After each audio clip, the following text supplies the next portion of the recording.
Hello, everyone. My name is Professor Mira Pantic. Welcome to the Global Newsroom. Today's lecture is going to be about Latin America and its largest country, Brazil. Let me share my screen with you and start the slideshow. So let me introduce you a little bit to Latin America and the Caribbean region. So this region includes 52 countries and territories based on the United Nations Human Development Index. All of these countries are classified as developing, except Haiti, that is classified by the United Nations as the least developed country. Haiti is actually the poorest country in the region and one of the poorest countries in the world.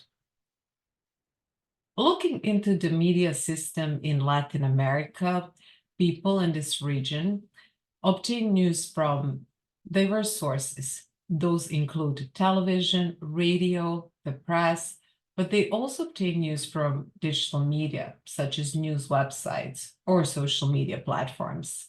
The largest media groups in this region include Globo. Globo is a conglomerate that has television, radio, that owns television, radio, newspapers, and other media formats, such as film.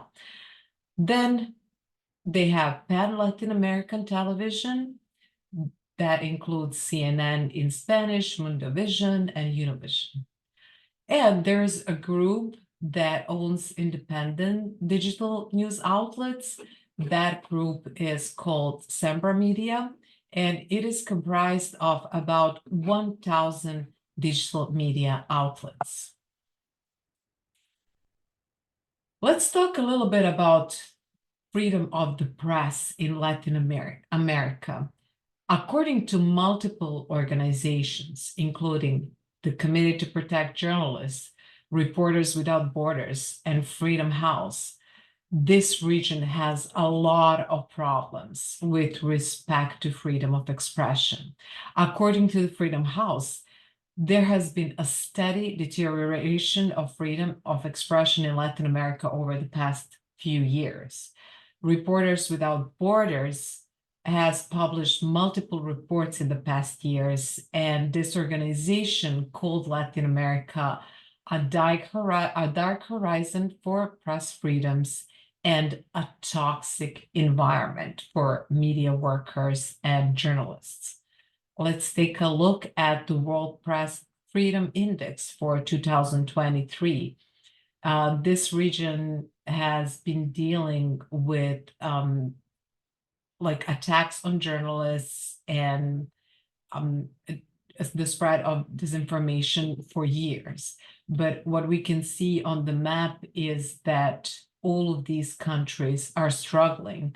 There are several countries that are marked red, which means, you remember from what we talked about, the World Press Freedom Index, those countries that are red are in the worst position. So they are basically at the bottom of the World Press Freedom Index list. That means that media freedoms basically do not exist in these countries. These countries that are marked dark orange are very close to them, and they're also not able to provide a safe environment for journalists, and they're not able to allow them to fully investigate corruption, abuse of power, criminal groups, and so on. So if we look at the map, you can see that that basically only a few countries have are marked yellow on the list, which means that there is freedom of expression in these countries. Journalists in Latin American region face attacks. The media are being stigmatized by, especially by politicians, and then there is a spread of disinformation online. Frequently, this spread of disinformation comes from the government and politicians in the region. There are multiple countries that have recorded a drop in rankings in the past few years, and this especially applies to El Salvador and Nicaragua. One year they recorded a drop of 30 places.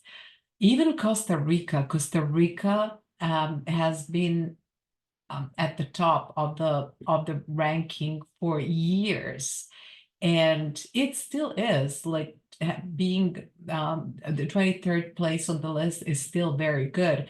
But for instance, Costa Rica was for years among the freest countries in the world, and we talked about the freest countries in the world. They're basically Scandinavian countries always occupy the first several spots on the list, and Costa Rica was actually close to the top. It was ranked 8 in 2022, but then in 2023 it dropped multiple spots, and now it's ranked as 23rd country on the World Press Freedom Index list. So what was the reason for that? I did some research and learned that there were some verbal attacks from politicians on media workers, and this is one of the reasons for this recorded drop. Now, what kind of threats and violence do journalists in Latin America face? Committed to protect journalists warned that Latin America was the deadliest region for journalists in 2022. As many as 30 journalists were killed, and that accounts for almost 50% of murders of media workers across the globe. How serious is this? Just remember, in 2022, Russia started its invasion on Ukraine. So that means that journalists reporting from Ukraine during that period were exposed, their life was in danger. They were exposed to the worst working circumstances. And regardless of that, journalists working in Latin America face even a greater danger, and that is because of gang violence and politicians. There were 67 murders of journalists across the globe, and 30 of them happened in Latin America. So you understand, just based on this information, how serious the situation is. As many as 13 journalists were killed in 2022 in Mexico, and that is the highest number recorded in 1 year in Mexico. According to Committee to Protect Journalists, journalists to be most at risk are those covering crime, corruption, gang violence, and the environment. One of the reasons why we keep seeing these numbers in Latin America is impunity. People kill journalists and they simply get away with it. So impunity is widely present in Mexico and Brazil, where journalists are murdered and their killers simply go free. Colombia is also another country in the region that deals with attacks, death threats, and unresolved murders of journalists. Looking into Mexico, again, as many as 13 journalists were killed in 1 year in 2022. Its main problem is illustrated in drug cartels, which make this country especially dangerous for journalists. Killings are carried out in cold blood, and they're almost always unpunished. There was one case detected in 2017 when a daily newspaper had to close due to fear for journalist safety. So when we talk about lack of media freedoms, this is a good example that depicts what it means. So basically, they were scared to keep running their operations because they were afraid, due to fear for journalist safety. Let's take a brief look at the digital gap in Latin America, and this is a big problem. We keep talking how there are more and more mobile phones in Latin America, more and more people use social media, but actually they are at different stages of development. And it really is related to their economic development, but then again, when we talk about the Latin American region, we really talk about poor country. They are a country in development. Brazil, for example, is the largest mobile phone market in Latin America. It is the leader. Argentina, Brazil, and Mexico are home to world's top Twitter or X users. And Twitter is Latin American politicians' favorite platform to distribute information, to communicate with citizens, but unfortunately, sometimes it is their favorite platform to spread information and attack media workers. Even though the internet, the number of internet users is going up, there is still a digital gap in Latin America. There are regions that are not digitally, digitally developed. So looking into social media, so I mentioned Twitter as a popular platform among politicians in Latin America, but also citizens. Latin America and the Caribbean region has more than 543 million social media users, according to Statista website.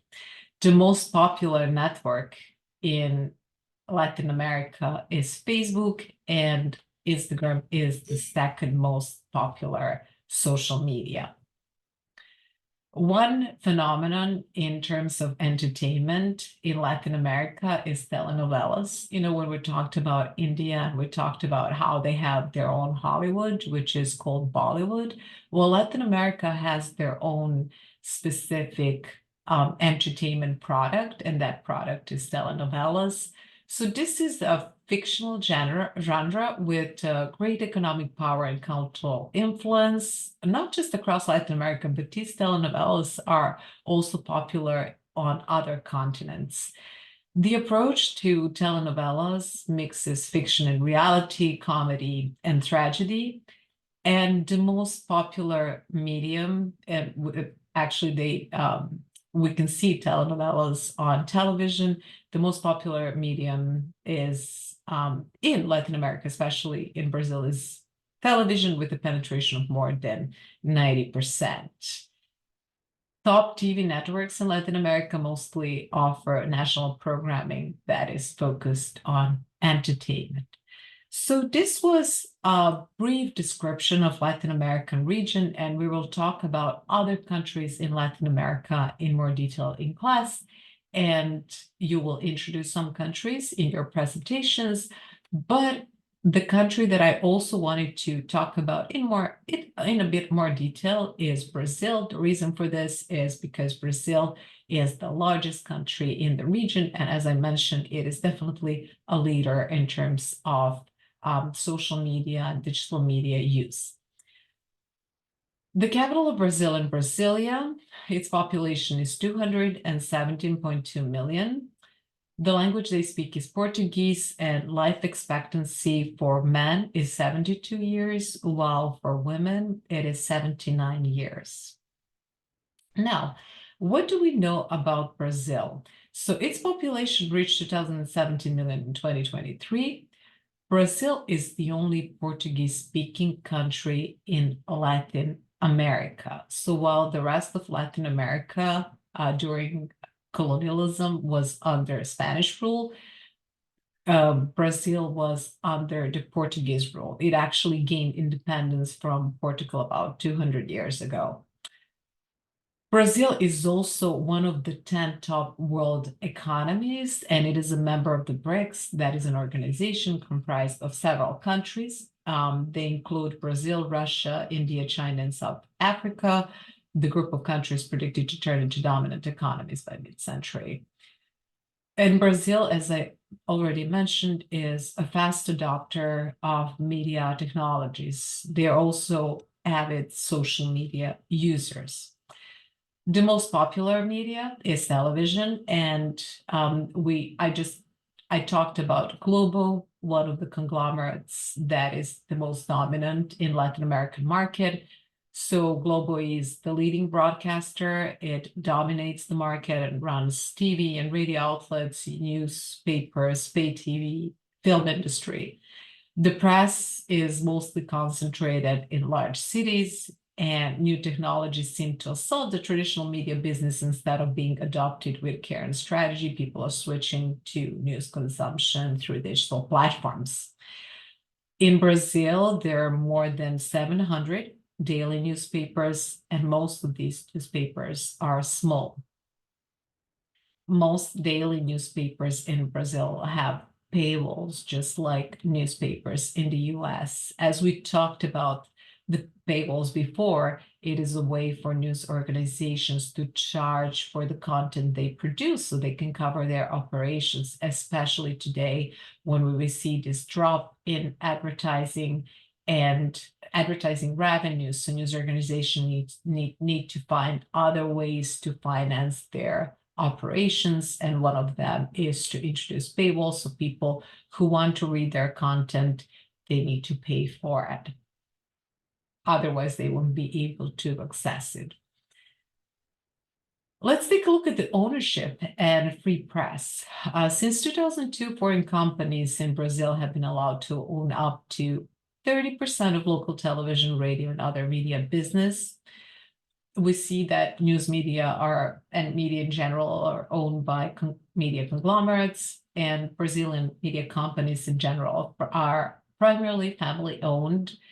Free press is guaranteed under the Constitution, but regardless, Brazil remains one of the most violent countries for journalists in the region. So there is freedom of expression, at least on the paper, but then the death threats and violence that journalists face suggests that there's a lot to do in Brazil with respect to media freedoms.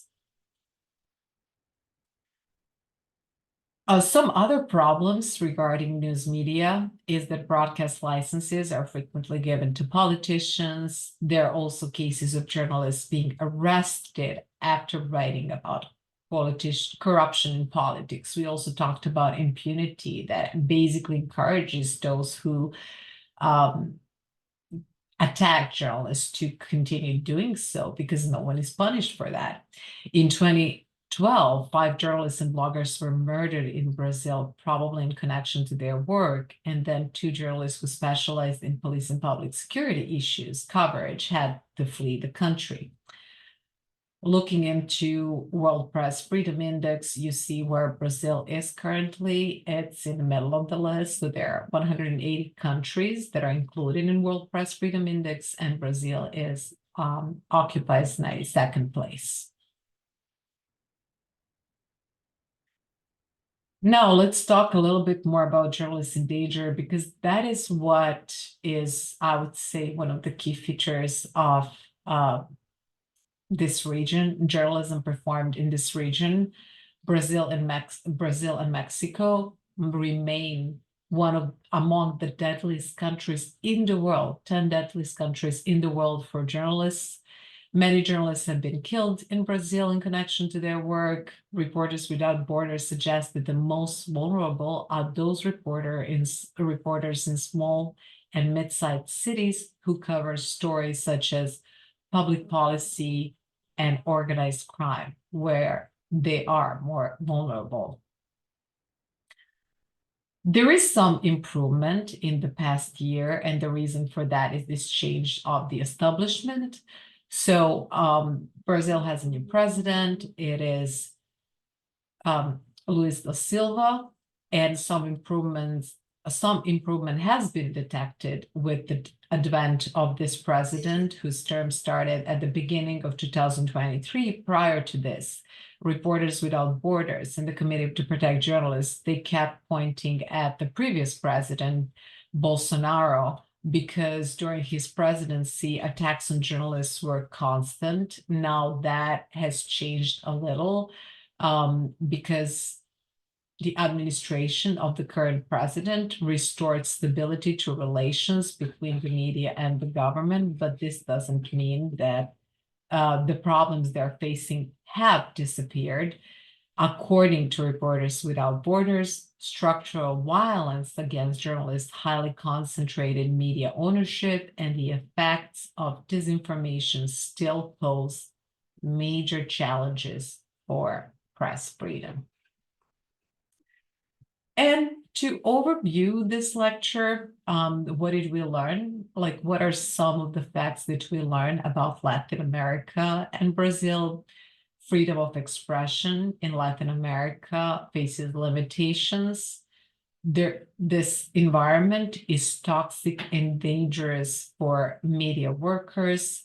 There are several countries in the region that are among 10 most dangerous countries for journalists in the world. Those countries include Mexico and Brazil. All Latin American countries are Spanish speaking because of the Spanish rule until the 19th century. But Brazil, which was under the Portuguese rule, is the only Portuguese speaking country in the region. Latin Americans are avid social media users, and the most popular social media platform is Facebook, followed by Instagram, but also Twitter is platform X is highly popular among politicians in the region. One popular entertainment format in Latin America, and the thing that Latin American entertainment industry is recognized by in the world are telenovelas. So I have an exercise for you. What you need to do before we meet is read the article, Reporters Without Borders 2021 Index, nearly all indicators flashing red in Latin America. Write an essay of about 250 words addressing the following questions. What kind of issues have journalists of Latin America faced in covering the COVID-19 pandemic? Please explain and provide some examples. Who said that they would put the media in quarantine and why? What have been the harshest penalties for journalists reporting about the pandemic in Latin America? And what kind of rhetoric do politicians in Latin America resort to when talking about the media? It is really important to cover this because you will see based on the problems and danger that journalists were exposed to during the COVID pandemic, how difficult it is for them to perform their work. So I want you to complete this exercise, and you can write 250, 300 words, and then post your essay under Media in Latin America in classes. So this is my reference list. You can go to these sources and just dig into more details about social media and news media in Latin America, and all the danger that journalists working in these countries are exposed to, that threats, physical attacks, and so on. So look at these sources for more detail, and thank you very much for your attention. If you have any questions for me, send me an email. Please complete the exercise on time, and I will see you soon. Bye-bye.